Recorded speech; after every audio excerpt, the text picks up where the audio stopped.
Hello, people of the tribe. How are you all doing today? Good? Okay. Welcome back to my channel. My name is Ijoma. Today, I'm going to be talking about a topic that is not talked about enough or is not even talked about at all in the career chain. And what is that? The executive assistant. Yes, being an executive assistant can be tasking and rewarding at the same time. Can you gain six figures working as an executive assistant? Yes, you can. This is a position that a lot of people are looking to fill, but haven't been able to find the right candidate for it. As an executive assistant, the people you cater to are the people in the C suite. Now, what do I mean by the C suite? They are the CEOs, the CFOs, the CMOs, the COOs. These are your MVPs. Sometimes you can start from the very basic level, the lowest level, which is as an administrative assistant. You may probably be doing cleaning of the office, you run the office errands for everybody, you do the office supply, etc. You're supporting every other person in the office. Remember, that is an entry level. If you're starting from that place and you're interested in growing in your career from being an administrative assistant to an executive assistant, you can even be the office secretary or the manager. With the right skills, you can pivot from that to being an executive assistant if you so desire that as a career path. Is there a difference between the people that you serve? Yes, of course, there's a difference. As an administrative assistant, you get to tend to every other person in the office. But as an EA, your responsibility is to either one or three persons, two or three persons in the C-suite. These are the people that you support. It doesn't matter the company that you work in. It could be in a fintech company, a furniture company, a financial institute. It could be a real estate, firm. Every of those large organizations need an EA. Guess what? Most of the job assignments that you'll be given there are things that you already do for yourself. The difference now is that you're going to be doing these things and getting paid for it. What do I mean by that? Naturally, maybe amongst your friends, you're the one that plan your vacations, you're the one that plan your trips, right? You do the bookings. When you guys are going out for a movie, you're the one that make the plans. You get the reservations, every of those plans that you make for yourself, or you set your to-do list to be sure that you do not miss anything that you're doing, right? These are also the things that you're going to be doing as an executive assistant. So the difference now is this: you are going to be getting paid for doing this for somebody else. Now, to be very effective in this role, there are a few skills that you must have. Number one, communication skill, both written and spoken. Because sometimes you could be the one writing your boss's speeches or his posts if he's the type that likes to be on social media. Number two, problem solving skill. That a lot of times that things will be pushed to you to handle. If you do not have problem solving skills, it becomes very tasking for you and difficult for you to handle. Number three, multitasking. Can you juggle different things at the same time? Can you be planning his schedule at the same time, rescheduling his meeting at the same time, tending to his personal needs while doing the office thing? Can you multitask? It is very, very important. Do you have organizational skill? Now that's number four.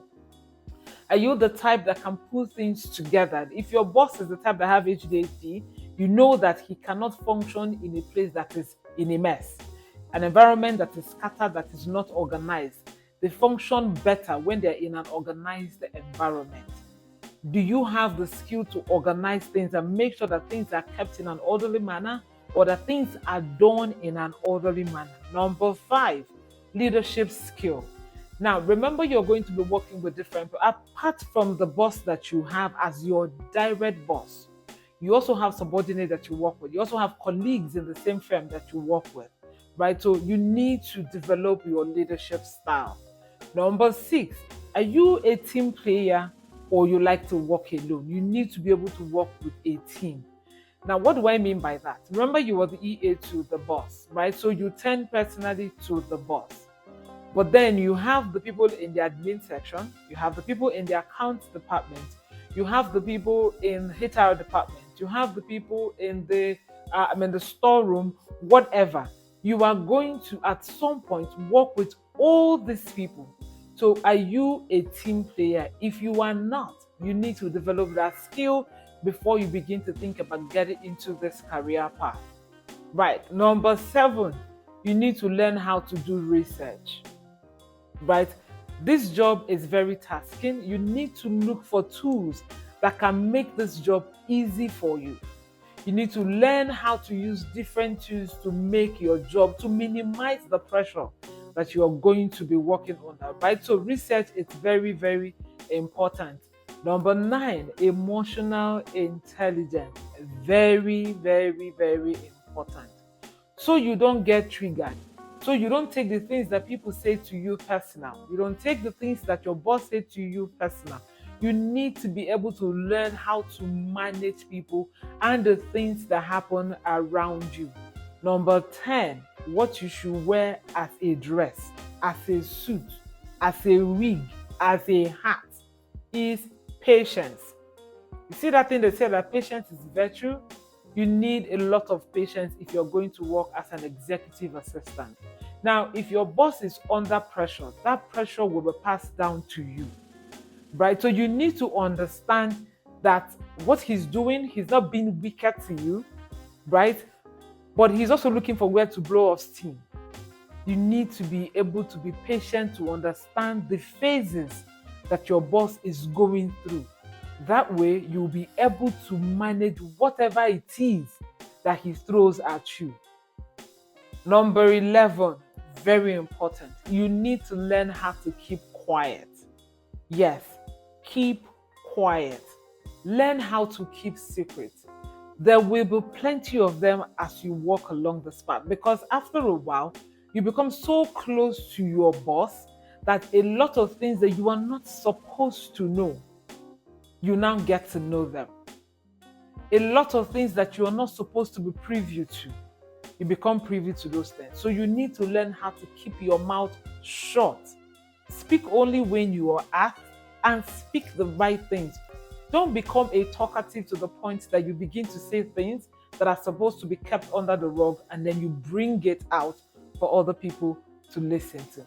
Now, I got to warn you, my dear, this job is not for the weak. If you are going to pivot into the career path of an executive assistant, it is not for the weak. You have to develop stamina, strength to be able to do this job. Now that we are done with the preambles of the job itself, now let's get to meet your boss. There are different species of humans out there, all in the name of bosses. Some are easy to work with, while some are just what they are. Each of these people give you different experiences as you grow in the job. Now, to get the best out of your role as an EA, there are a few things that you have to have under your belt. Number one, learn the leadership style of your boss. Everybody has different ways that they operate. Everybody has different patterns that they operate. Everybody have different ways that they like to be spoken to. Everybody likes different ways that they do their things. You need to learn the leadership style of your boss. Is he the type that likes to talk? Is he the type that likes to read? Is he the type that likes to be spoken to via phone call, via text message, via email? You need to learn the leadership style of your boss. So learn the leadership style of your boss or your executive. It will help you to get along and relate well with him. Number two, do not get too emotionally attached to the job, right? Or to your boss. Excuse me. Not getting so emotionally attached to these things would help you as they happen, or the things that happen that you do not like, or things that are said to you that are done to you, they will fall on this place. All you need to do is just rest a bit and then it will fall off. Do not get too emotionally attached. Number three, keep your temper in check. Now, if you work with a boss who is temperamental and you are also temperamental, there will be too many outbursts in the office. As he's throwing it at you, you are throwing it back at him. You will not even last in the job if this is you that I just described. All right, so keep your temper in check. Number four, do not take things too personal. Do not take things too personal. Sometimes, I use the word sometimes because sometimes it could be real. Sometimes the things that is said to you, they do not mean it, right? The things that they are doing to you, they do not mean it. Like I said earlier, it could be the pressure of the job, right? And they do not know how to manage it. They throw it at you. And if you also do not know how to manage it, there will be serious fire in the office. Number five, be friendly. Have an open mind. Be very friendly. Be easy to access. Be easy to reach. Right now, if you are friendly, if your boss throws this hot coal at you and then you leave his or her office and come out to the general office, if you're the friendly type, most of the other staff would have noticed what's going on, and then one or two persons would cheer you up and get you out of that mood. But if you are not a friendly person, they throw that coal to you, it will burn you and burn you alone.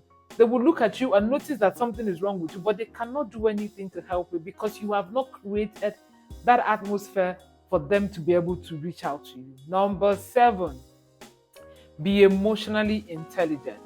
Right? So I've talked about this in some of the points that I've mentioned. Be emotionally intelligent. Know the right time, the right mood to pass whatever information that you have to pass. Right? So know the times that your boss likes to be spoken to, and know the things that he likes to hear sometimes. So you feed him those things or feed her those things. If you have been able to study him or her, you will know the right time, the right mood to get across whatever it is that you want to say to him and get your way, or get them to listen to you. Number eight, learn how to compartmentalize. Learn how to partition things. Learn how to put things in perspective. Learn how to separate work from personal things. But learn how to not take your personal life into work. Learn also how not to take work into your personal life. Learn how to separate things and emotion. Don't only use your people reading skills outside work. Bring it into work. You should be able to determine the energy of your executive when you sit across each other. You should be able to read the energy. As you are learning the leadership style of your executive, please also learn, find a way to put yours across. As you're learning their likes and their dislike, find a way, a subtle way to also put yours across, or get them to understand that this is also your kind of person and how you would like to be related with. Find a way to chip that in. It's important that they also understand that you are a human being, you have emotions, and there are also ways that you would like to be related to. All right? These positions are not too easy to find, but they're also not impossible to find. This role is also not that easy to do, but my dear, they are also not that hard to do. In my next video, I will be sharing with you questions that you can ask either at the second phase of your interview or when you have finally gotten the job, to enable you know the kind of person that your boss is, to enable you know how to relate with your boss, to also enable you know how the environment you're going to work in, how it will be. Is it an environment where you are allowed to speak your mind, or an authoritative environment? In my next video, I'll be sharing those questions with you so you can enjoy your job. All right, but until then, please let me know in the comment section if being an executive assistant is a career path that you would like to take. If you're already in it, please share with us in the comment section your experience so far. What kind of boss have you been working with? Has it been pleasant, or has it been something that you cannot wait to run away from? And if you're interested in this job, one of the social media platforms I would advise you to take advantage of is LinkedIn. Most of the CEOs are on the hunt for talent acquisition. Go there and express yourself, and I'm sure someone might see your CV or your post and get interested in you. Please don't forget to like, subscribe to my channel, share this video, and I will see you in my next video. Until then, toodles, bye bye.